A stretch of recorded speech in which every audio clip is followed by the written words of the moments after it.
Today is the 14th day in the Bahamas, and we look at racism in America, and we refuse to take to the street in the Bahamas. Even Jamaica, they marching. They know of police brutality. And we're going to get into the police, because you know they ain't no friend of Kai. They're the ones trying to lock me up from the trailer and doing all kind of things to me for years. Put me before the courts driving a taxi. And you know you can't have no police record driving a taxi, but they tried to give me a police record so I could be unemployed, being the owner, the franchise holder of 2 taxi plate. They know if I put before the courts and found guilty of a crime, I can never be a taxi driver again. So they tried to take employment from me. And my only crime is my mouth, if there is such a crime for speaking up for people that refuse to be heard. It's not easy being Kai. I have some sleepless nights like everybody else that dare to be fearless and speak to people. All I ask is that they appreciate my forthcoming. But some do, some don't. Oh, I used to be an F&M long time ago. They're the ones that are more hateful ones.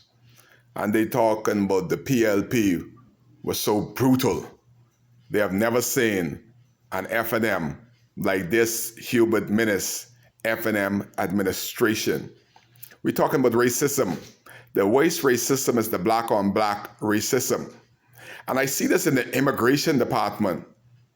I laughed when I heard Michael Pine. Michael Pine reminded me of myself when Michael Pine said to Frankie Campbell, Mr. Two Passport, like, shut up, be grateful that you could be in this place because you ought not be in this place, Frankie Campbell.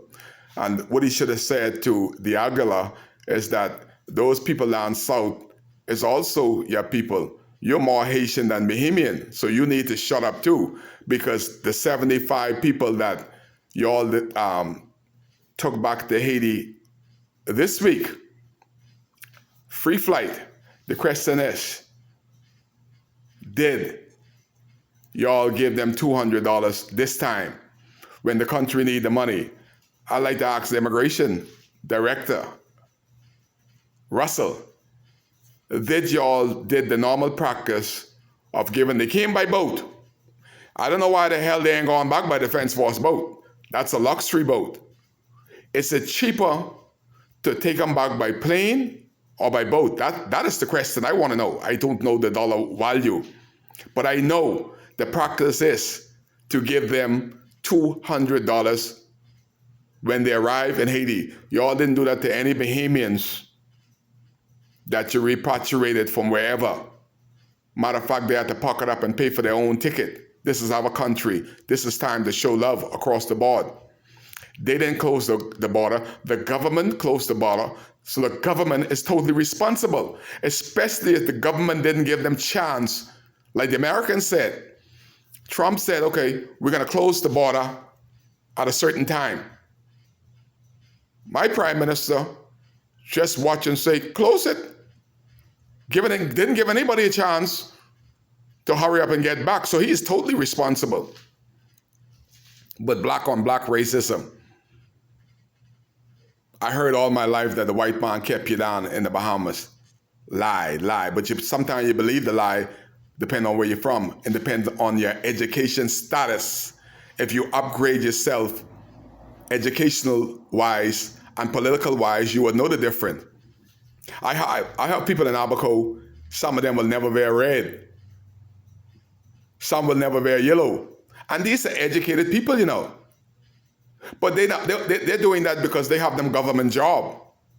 And they are going to stick to that color because that color represents employment for them.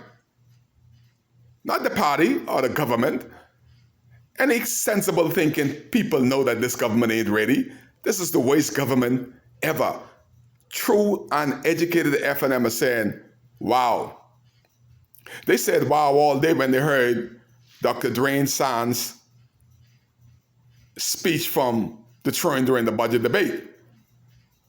He talked about our debt, what that got to do with the budget.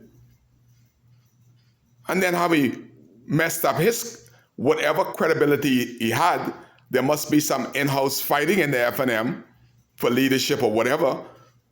But Dwayne Sands made himself look bad when he agreed with Kai Mills. With the numbers are wrong, the event is wrong, the way they went about it is wrong. He now agreeing totally 110% with Kai Mills when he don't have that power. But what happened to him when he had that power? I started on something that I saw that I thought I brought to the attention of Bahamians. I don't know if it's happening in Nassau. I call it black on black racism. We have 95% black in the House Assembly. Growing up, my mother was a maid. She went into no black homes, but she was a maid into the white homes in Mars Harbor until I secured a taxi plate for her. That was the most joyful thing in my life, when I could get my mother to be self-employed. Boy, Kai was so happy. But the same employment that my mother did to secure some food on the table for 9 kids is what the black government has taken away from the black mothers in the Bahamas. How did they do this? Why are they doing this? It's black on black racism and greed. In Abaco, I saw this in Maxwell's. This is when I picked this up. I saw these brown people with the people that black people used to caretake. They now brought Filipinos and Guatemalans into Abaco. Guanaqui is full of Guatemalans. They doing the work of the black brothers when it comes to gardening. They got a swooload of Guatemalans. When they come off the boat, the streets are brown with Guatemalans. The shop is brown with Filipinos, with the older white people that the blacks used to do. So in essence, this is what happened. The government, the black government, has disallowed the black women to go into these white homes like my mother used to do, because they perceive these Filipinos are close to them. They got that little slick hair, that brown skin. But what these people don't realize, the women that are glad to have these Filipinos, is that these people came from a country of dictator. They're cruel. They'll take your husband, take your wife, and don't care. And you're going to see that happening across the board, all because they're racist. And it's like caught on like wildfire, all in Lightfoot Key. Ain't want no black people down there no more. The black government is disallowing the black mothers and fathers to get a job in their own country. And guess what they're doing for the Filipinos? They're finding housing for them. They're giving them food allowance when the blacks couldn't even use the bathroom. You go in Hopetown and Manawar, which Haitian could go in their bathroom? Mind, they're out there in the yard all day slaving and weeding. But if they want to use number 1 and 2, they better find some bush, because they black behind in those white people bathroom. They could clean and do all of that, but you're not allowed to do that. And especially if you're a yachtsman. But in Guanaqui, they already find housing for these many Guatemalans and Filipinos. So what happens to the blacks that were doing this job for years? All you need to know is know some immigration, and the paperwork is done, and the black moms and pops take less home because of the black racism. How could the government of the Bahamas allow maids to come in? I saw it in Baker's Bay. These people have up to $10-15 million homes. The government of the Bahamas have allowed them to bring these same brown people in here to house sit. You know what they get for house sitting in Baker's Bay before God shut it down? $65,000 a year. They're getting twice as much as an administrator that has been working for 30 years.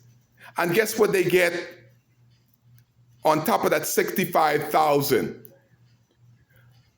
Obviously, they're getting the best of $15 million home. They're living in that. They don't have to pay for food. They don't have to pay for school if they have kids. And sometimes they bring their husband. That's another $60,000. They're getting $120,000 for house sitting in Baker's Bay. And I tried to tell the immigration department that is wrong. That is unacceptable. You know what that will do for a young black family in Abaco? To just open the house and close it. Because these people in Baker's Bay got house all over the world. They may come for a month of the year. Sometimes they skip and don't come for years.